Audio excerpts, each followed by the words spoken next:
Hi hello welcome back to my YouTube channel digital tech help. ഇപ്പോൾ school parliament ഇലക്ഷനൊക്കെ start ചെയ്യല്ലേ. അപ്പോൾ ഇതുവരെ നിങ്ങൾ അപ്ഡേറ്റ് ആയില്ലെങ്കിൽ നിങ്ങൾക്ക് വേണ്ടിയിട്ടാണ് ഈ വീഡിയോ ഷെയർ ചെയ്യുന്നത്. അപ്പോൾ നമ്മൾ പ്ലേ സ്റ്റോർ ഓപ്പൺ ചെയ്തിട്ട് എന്താണ് ഡൗൺലോഡ് ചെയ്തെടുക്കേണ്ടത്?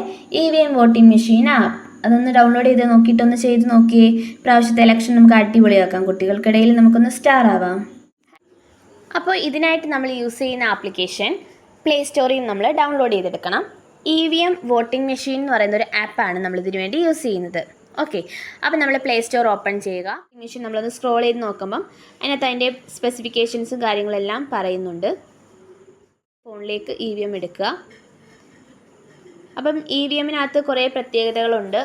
കറക്റ്റ് നമ്മളെങ്ങനെയാണ് ഒരു ഇലക്ട്രോണിക് വോട്ടിംഗ് മെഷീൻ വെച്ച് വോട്ട് ചെയ്യുന്നത് അതുപോലെ തന്നെയാണ് ഇത്. നമ്മളൊരു സ്മാർട്ട് ഫോൺ യൂസ് ചെയ്താണ് ചെയ്യുന്നത്. കമ്പ്യൂട്ടർ യൂസ് ചെയ്തും ചെയ്യാൻ പറ്റും. നമ്മുടെ സ്കൂളിൽ ഒരു 3-4 ടീച്ചേഴ്സിൻ്റെ സ്മാർട്ട് ഫോണിൽ ഇത് സെറ്റാക്കും. എന്നിട്ട് സ്കൂൾ ലീഡറിന് ഒരു ഫോണ്, സെക്കൻഡ് ഡെപ്യൂട്ടി ലീഡറിന് നമ്മളൊരു ഫോണ് സെറ്റാക്കി കൊടുക്കും. എത്ര കാൻഡിഡേറ്റ് ഉണ്ടോ അത്രയും പേരെ നമ്മൾ അതിനകത്ത് സെറ്റാക്കും. അതിനുശേഷം മൂന്നാമത്തത് ആർട്സ് ക്ലബ് സെക്രട്ടറിയാണ്, അത് വേറൊരു ഫോണിൽ ചെയ്യും. നാലാമത്തത് നമുക്ക് സ്പോർട്സ് ക്യാപ്റ്റനാണ്. ഇങ്ങനെ 4 ഫോണിലായിട്ട് ചെയ്യുമ്പോഴത്തേക്ക് കുട്ടികൾ കൺഫ്യൂഷൻ ഇല്ലാതെ ചെയ്യാൻ പറ്റും. അല്ലെങ്കിൽ പിന്നെ ഒരു ഫോണിലോ അല്ലെങ്കിൽ ഒരു സിസ്റ്റത്തിലോ നമ്മൾ സെറ്റാക്കി കഴിഞ്ഞാൽ കുഞ്ഞു കുട്ടികളാകുമ്പോൾ അവരെല്ലാത്തിലും ഒന്നും ചെയ്യാതെ ഇരിക്കും. അപ്പോൾ അതുകൊണ്ട് LP സെക്ഷൻ സ്കൂളുകളിലൊക്കെ വോട്ടിംഗ് ചെയ്യുന്നവർ ഓരോ സെറ്റായിട്ട് തന്നെ ചെയ്യുക. ഹൈസ്കൂളിലൊക്കെ ആകുമ്പോൾ പിന്നെ പറഞ്ഞു കൊടുത്താൽ മനസ്സിലാവുന്നെങ്കിൽ പിന്നെ നമ്മൾ ഇൻസ്ട്രക്ഷൻ കൊടുക്കാൻ നിൽക്കണം.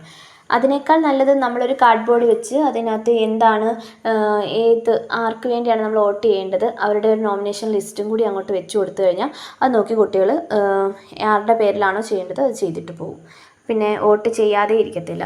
ഞങ്ങൾ നോട്ടയൊക്കെ ആഡ് ചെയ്തായിരുന്നു കഴിഞ്ഞ പ്രാവശ്യം. അപ്പോൾ നോട്ടയ്ക്കൊക്കെ വോട്ടും വന്നിട്ടുണ്ടായിരുന്നു കേട്ടോ. അപ്പോൾ അതേപോലെയാണ് നമ്മൾ ചെയ്യുന്നത്. അങ്ങനെ വോട്ടിംഗ് മെഷീൻ നമുക്ക് ഡൗൺലോഡായി വന്നു കഴിഞ്ഞാൽ പിന്നെ നമ്മൾ ചെയ്യേണ്ടത്, വോട്ടിംഗ് മെഷീൻ ഓപ്പൺ ആയി വരുന്ന പേജിൽ നമ്മൾ EVM എന്നുള്ളൊരു ഓപ്ഷൻ സെലക്ട് ചെയ്യണം. അപ്പം EVM സെലക്ട് ചെയ്ത് കഴിയുമ്പോഴത്തേക്ക് അവിടെ നമുക്ക് 2-3 ഓപ്ഷൻസ് അലോ ചെയ്യാനുണ്ട്. Voting machine to take pictures and record video, then voting machine to access photos, media and files, അതൊക്കെ നമ്മൾ ആക്സസ് ചെയ്ത് കൊടുക്കണം, അലോ ചെയ്ത് കൊടുക്കുക. അതിനുശേഷം വരുന്ന പേജിൽ നമ്മൾ ഓപ്പൺ എന്നുള്ളത് പ്രസ് ചെയ്തതിന് ശേഷം കാൻഡിഡേറ്റ് സെറ്റ് എന്നൊരു സംഭവമുണ്ട്, അത് നമ്മൾ സെറ്റാക്കണം. അതിൽ നമ്മുടെ കാൻഡിഡേറ്റിനെയാണ് നമ്മൾ ആഡ് ചെയ്യാൻ പോകുന്നത്. ആഡ് കാൻഡിഡേറ്റ് എടുക്കുക. അവിടെ കാൻഡിഡേറ്റിൻ്റെ നെയിം, പിന്നെ നമ്മൾ പാർട്ടിയൊന്നും അല്ലാത്തതുകൊണ്ട് നമ്മൾ അതിൻ്റെ ചിഹ്നം ഒന്നും കൊടുക്കണം. നമുക്ക് അതിന് പകരം ഇമേജ്, ഏതെങ്കിലും ഒരു ഗാലറിയിൽ ഒരു ഇമേജ് എടുത്ത് നമുക്ക് പേസ്റ്റ് ചെയ്യാം. ഫസ്റ്റ് നമ്മുടെ ഒരു കാൻഡിഡേറ്റിന് നമ്മൾ ഫസ്റ്റ് കാൻഡിഡേറ്റിൻ്റെ പേര് കൊടുക്കുകയാണ്. ഒരു ഡെമോ ആണ് കാണിക്കുന്നത്. ആ പേര് കൊടുത്തതിന് ശേഷം നമ്മൾ ഗാലറിയിൽ കയറിയിട്ട് ഒരു ഇമേജും കൂടെ സെറ്റാക്കി കൊടുക്കുകയാണ്. അപ്പം തൽക്കാലത്തേക്ക് നമുക്കൊരു എന്തെങ്കിലും ഒരു പിക്ചർ കൊടുത്താൽ മതി. ഏതെങ്കിലും ഒരു പിക്ചർ സെലക്ട് ചെയ്യുക. സൺഫ്ലവർ ഒക്കെ ഇരിക്കട്ടെ, കൊടുത്തിട്ടുണ്ട്. ദെൻ നെക്സ്റ്റ് സെക്കൻഡ് കാൻഡിഡേറ്റിൻ്റെ പേര് ഇതേപോലെ തന്നെ ഡെമോ കാണിക്കുകയാണ്. കുട്ടിയുടെ പേര് കൊടുക്കുക, ഓക്കെ അടിക്കുക. ദെൻ അവിടെയും ഇതുപോലെ ഗാലറിയിലേക്ക് കയറി ആ ക്യാമറയിൽ ക്ലിക്ക് ചെയ്യുമ്പോഴാണ് ഗാലറി കിട്ടുന്നത്. എന്നിട്ട് നമ്മൾ അതിനകത്ത് നിന്നൊരു പിക്ചർ വീണ്ടും സെറ്റാക്കി കൊടുത്തു. സെക്കൻഡ് കാൻഡിഡേറ്റിനും സെറ്റായി.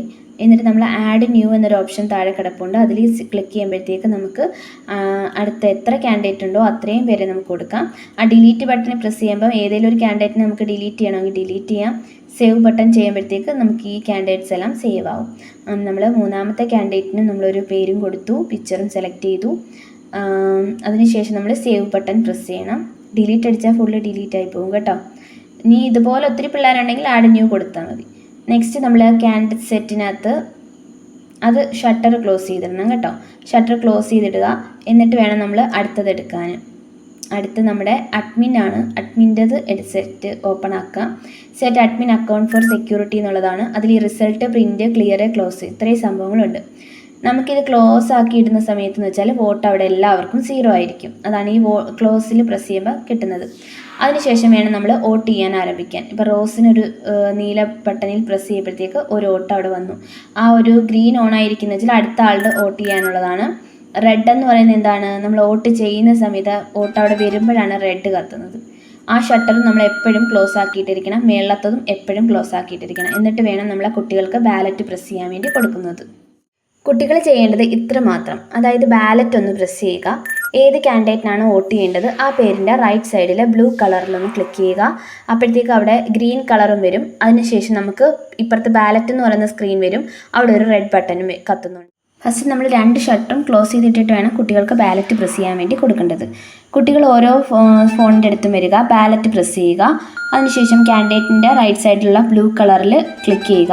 അപ്പോൾ അവിടെ ഗ്രീൻ ബട്ടൺ പ്രസ് ആവുന്നതായിരിക്കും, ഒന്ന് ബ്ലിങ്ക് ആവും. അതിനുശേഷം ഒരു റെഡ് ബട്ടൺ ബ്ലിങ്ക് ആവും. നമ്മുടെ ആ ബാലറ്റിൻ്റെ പേജിൽ തന്നെ നമ്മൾ തിരിച്ചു വരും. ഇങ്ങനെ 4 ഫോണിൻ്റെ അടുത്തും പോയി ഈ പ്രോസസ്സ് കണ്ടിന്യൂ ചെയ്യുക. ടീച്ചേഴ്സ് ശ്രദ്ധിക്കണം, ഒരു ഫോണിൻ്റെ അടുത്ത് പോലും മിസ്സാവാതിരിക്കാൻ നോക്കണം.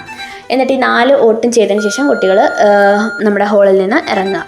അങ്ങനെ ചെയ്തതിന് ശേഷം നമ്മൾ ഈ ടോട്ടൽ ഒന്ന് കുത്തി നോക്കുമ്പോഴത്തേക്ക് എത്ര കുട്ടികൾ ഇറങ്ങിയോ അത്രയും പേരുടെ എണ്ണം അവിടെ കാണിച്ചിരിക്കും. അപ്പം കുറച്ച് കുട്ടികൾ ചെയ്ത് ഒരു 50 കുട്ടികളൊക്കെ ചെയ്ത് കഴിയുമ്പോഴത്തേക്ക് നമുക്ക് ഒന്ന് വേണമെങ്കിൽ റിസൾട്ട് നോക്കാം. അപ്പോൾ നമ്മൾ ആദ്യം ഇത് ക്ലോസ് ചെയ്യണം. അഡ്മിൻ അക്കൗണ്ട് ഷട്ടർ ഓപ്പൺ ആക്കിയിട്ട് ക്ലോസ് ബട്ടണിലൊന്ന് ഞെക്കി വോട്ടിംഗ് ക്ലോസ് ചെയ്ത് വെക്കുക.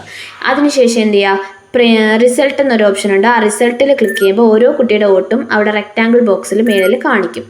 അതിനുശേഷം എന്ത് ചെയ്യുക, പ്രിൻ്റ് എടുത്ത് നമുക്ക് വേണമെങ്കിൽ സൂക്ഷിച്ച് വെക്കാം. ഒരു പക്ഷേ നമ്മുടെ സ്മാർട്ട് ഫോണിനൊക്കെ എന്തെങ്കിലും കംപ്ലൈൻറ്റുകൾ ഉണ്ടെങ്കിൽ ഹാങ് ആവുകയൊക്കെ ചെയ്തു കഴിഞ്ഞാൽ അത്രയും വോട്ടിങ് നമുക്ക് മിസ്സാവും. അതുകൊണ്ട് അത് നമ്മളൊന്ന് നോട്ട് ചെയ്ത് വെക്കുന്നത് നല്ലതാണ്.